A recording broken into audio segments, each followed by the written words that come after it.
স্বাধীনতা দিবসে জাতীয় স্মৃতিসৌধে রাষ্ট্রপতি ও প্রধানমন্ত্রীর শ্রদ্ধা, খালেদা জিয়া না আসাটা দুর্ভাগ্যজনক মন্তব্য তোফায়েলের।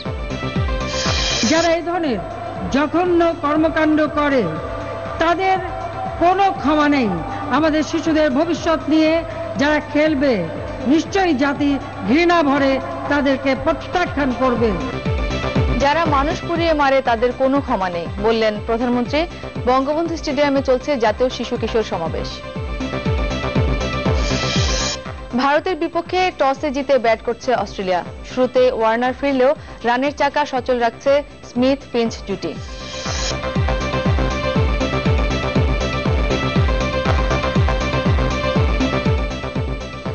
সবাইকে স্বাধীনতা দিবসের শুভেচ্ছা জানিয়ে শুরু করছি নিউজ 24। আপনাদের সাথে আছি আমি ব্রততী চৌধুরী। শুনছিলেন শিরোনাম, এবার বিস্তারিত। আজ মহান স্বাধীনতা দিবস। বিশ্বের বুকে লাল সবুজের পতাকা ওড়ানোর দিন। যাদের হাত ধরে এসেছিল এই পতাকা, বাংলার সেই শ্রেষ্ঠ সন্তানদের শ্রদ্ধা জানাচ্ছে গোটা জাতি। ভোর 5:30টায় 31 বার তোপধ্বনিতে শুরু হয় দিবসটির আনুষ্ঠানিক যাত্রা। সকাল 6টায় সাভারে জাতীয় স্মৃতিসৌধে প্রথমে রাষ্ট্রপতি এবং পরে প্রধানমন্ত্রী শ্রদ্ধা জানান। এরপর শহীদদের স্মরণে দাঁড়িয়ে কয়েক মিনিট নীরবতা পালন করেন তারা। বিগল বাজায় নৌ, সেনা ও বিমান বাহিনীর একটি দল। প্রধান বিচারপতি, ডেপুটি স্পিকার সহ আওয়ামী লীগের কেন্দ্রীয় নেতা, 3 বাহিনীর প্রধান, কূটনীতিক, সামরিক ও বেসামরিক ঊর্ধ্বতন কর্মকর্তারা এই সময় উপস্থিত ছিলেন। পরে জাতীয় স্মৃতিসৌধের দর্শক বইয়ে সই করেন রাষ্ট্রপতি ও প্রধানমন্ত্রী। স্বাধীনতা দিবসে জাতীয় স্মৃতিসৌধে শ্রদ্ধা জানাতে বিএনপি চেয়ারপারসন খালেদা জিয়ার না আসাটা দুর্ভাগ্যজনক। শ্রদ্ধা জানানো শেষে এমন মন্তব্য করেছেন বাণিজ্য মন্ত্রী তোফায়েল আহমেদ। বলেন, সিটি নির্বাচনে অংশ নেওয়ার মাধ্যমে সন্ত্রাস ও নাশকতা থেকে বের হওয়ার পথ খুঁজছে বিএনপি। বাংলাদেশের প্রত্যেকটা মানুষ স্মৃতিসৌধে এসে শ্রদ্ধা জানায় শহীদদের প্রতি। বিএনপির যে চেয়ারপারসন তিনি আসলেন না, এর থেকে দুর্ভাগ্যজনক আর কিছু হতে পারে না। কিভাবে তারা সন্ত্রাস, নাশকতা, জঙ্গি তৎপরতা থেকে বেরিয়ে যেতে পারে তারা পথ খুঁজছে, কিন্তু এই নির্বাচনে অংশগ্রহণের মধ্য দিয়ে তারা সেই পথ খুঁজে পাবে। এবং আমরা মনে করি যে একটা অবাধ নিরপেক্ষ নির্বাচন হবে। এই নির্বাচনে বিএনপি অংশগ্রহণ করুক। মুক্তিযুদ্ধের চেতনায় জনগণের ভোটাধিকার প্রতিষ্ঠা ও বহুদলীয় গণতন্ত্র বিকাশে আন্দোলন করছে বিএনপি। সকালে জাতীয় স্মৃতিসৌধে দলটির পক্ষে শ্রদ্ধা জানানো শেষে সাংবাদিকদের এসব কথা বলেন বিএনপির স্থায়ী কমিটির সদস্য ডক্টর মঈন খান। বাংলাদেশের মানুষকে নতুন করে যেটা ভাবতে হবে সেটা হচ্ছে এই যে এদেশে বহুদলীয় গণতন্ত্র পুনঃপ্রতিষ্ঠা করে এদেশের মানুষের যে আদর্শ ছিল 1971-এ সেই আদর্শকে পুনরায় বাস্তবায়ন করতে হবে। এদেশের মানুষকে ভোটাধিকার ফিরিয়ে দিতে হবে। এখানে কে ক্ষমতায় গেল, কে ক্ষমতায় না গেল সেটা বড় কথা নয়, বলছিলেন ডক্টর মঈন খান। পাকিস্তানি হানাদার বাহিনীর বর্বরতার সাক্ষী কাল রাত আর মুক্তিযুদ্ধে শহীদদের স্মরণ করল সেক্টর কমান্ডার্স ফোরাম। সোহরাওয়ার্দী উদ্যানে প্রথম প্রহরে আয়োজন করা হয় এই অনুষ্ঠানের। এছাড়া রাজারবাগ পুলিশ লাইনে সাংস্কৃতিক অনুষ্ঠানের আয়োজন করে সম্মিলিত সাংস্কৃতিক জোট। 1971 সালের 25 মার্চের মধ্যরাত বাঙালির স্বাধীনতার আন্দোলন দমিয়ে দিতে অপারেশন সার্চলাইট নাম দিয়ে পাকিস্তানি হানাদার বাহিনী বাঙালি জাতির উপর চালায় নির্মম হত্যাযজ্ঞ।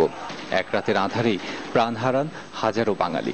ইতিহাস তার বইয়ের পাতায় লিখল একটি কালরাত। এরপরই আসে স্বাধীনতার ঘোষণা। সোহরাওয়ার্দী উদ্যানের শিখা চিরন্তনে সাংস্কৃতিক অনুষ্ঠানে ভয়াল সেই কালরাতকে স্মরণ আর স্বাধীনতা দিবসের প্রথম প্রহর উদযাপন করল সেক্টর কমান্ডার্স ফোরাম মুক্তিযুদ্ধ 1971। অনুষ্ঠানে আসা মুক্তিযোদ্ধারা স্মৃতিচারণের পাশাপাশি জানালেন এই আয়োজন নতুন প্রজন্মের জন্য। এই রাত্র 1:30টার মধ্যে তারা ঢাকা ইউনিভার্সিটির 300 জন ছাত্রদেরকে গুলি করে হত্যা করে ফেলেছে। তারপরে আমার তাদের সাথে থাকার আর কোনো প্রয়োজন ছিল? তখন থেকে আমার সমস্ত ট্রুপসের কাছে একটা নির্দেশ ছিল, আমি যখন তোমাদেরকে একটা এই সিগন্যালটা দেব ওই সিগন্যাল নাম্বারটা মনে নেই আমার এখন। তো এই সিগন্যালটা পেলে তোমরা সবাই ওখান থেকে উঠে ময়মনসিংহে একত্রিত হবা। বাংলাদেশের যে ইতিহাস তার সঠিকভাবে নতুন প্রজন্মের মধ্যে প্রবেশ করানো উচিত। সে কারণেই 25শে মার্চ 1971 সালে পাকিস্তান সেনাবাহিনী যেভাবে অতর্কিতে বাংলাদেশের মানুষের উপর ঝাঁপিয়ে পড়েছিল, সেই ঘটনা নতুন প্রজন্মের জানা উচিত। অনুষ্ঠানে আলো নিভিয়ে 1 মিনিট নীরবে স্মরণ করা হয় 1971-এর ভয়াল কালরাতকে।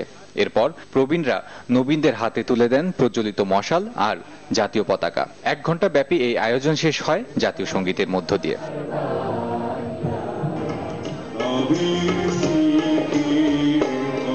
এদিকে স্বাধীনতা দিবসের প্রথম প্রহরে রাজারবাগ পুলিশ লাইনে সাংস্কৃতিক অনুষ্ঠানের আয়োজন করে সম্মিলিত সাংস্কৃতিক জোট। চলে গান, আবৃত্তি আর প্রদীপ প্রজ্বলন। সান্তানি হক নাজুম, চ্যানেল 24, ঢাকা। যারা মানুষ পুড়িয়ে মারে তাদের কোনো ক্ষমা নেই। স্বাধীনতা দিবস উপলক্ষে বঙ্গবন্ধু স্টেডিয়ামে শিশু কিশোর সমাবেশে একথা বলেন প্রধানমন্ত্রী শেখ হাসিনা। আগামী প্রজন্মকে মুক্তিযুদ্ধের চেতনায় দেশ গড়ার আহ্বানও জানান তিনি। হুঁশিয়ারি দিয়ে বলেন, মুক্তিযুদ্ধের চেতনা বিরোধীদের ঠাঁই হবে না বাংলার মাটিতে। জাতীয় শিশু কিশোর সমাবেশে দেশাত্মবোধক গানের তালে তালে নেচে গেয়ে দিনটি উদযাপন করছেন রাজধানীর বিভিন্ন শিক্ষা প্রতিষ্ঠানের শিক্ষার্থীরা। শিক্ষা প্রতিষ্ঠান বিএএফ শাহীন কলেজ ঢাকা। ওই বিএনপি জামাত জোট একদিকে আগুন দিয়ে মানুষ পুড়িয়ে মারছে, শিশুদেরও রেহাই দিচ্ছে না। অপরদিকে যখনই এসএসসি পরীক্ষা তখনই তারা হরতাল দিয়ে পরীক্ষায় বাধা দেওয়ার চেষ্টা করছে, আর শিশুরা স্কুলে যেতে পারছে না, সেই বাধা দিচ্ছে। কাজে যারা এই ধরনের জঘন্য কর্মকাণ্ড করে তাদের কোনো ক্ষমা নেই।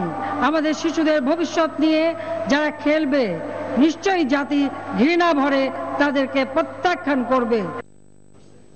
দর্শক, সায়েন্স ল্যাবরেটরি এলাকায় প্রিয়াঙ্গন শপিং সেন্টারে আগুন লেগেছে। আমরা সেখানে যাচ্ছি, আমাদের সহকর্মী হিমেল মাহমুদ আছে সেখানে।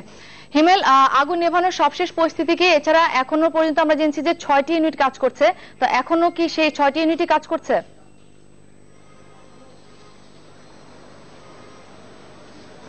ব্রততী, এখন পর্যন্ত ওই 6টি ইউনিটই কাজ করছে, তবে সেই সাথে ওয়াসার পানিবাহী একটি গাড়ি ইউনিটের সাথে যোগ দিয়েছে।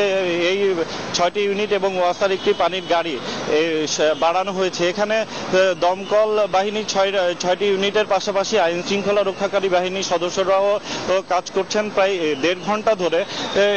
কিছুক্ষণ আগেও এই 4তলা ভবনের 2 তলা থেকে যে পরিমাণ ধোঁয়া বেরিয়েছে এখন তা অনেকটাই কমে গেছে।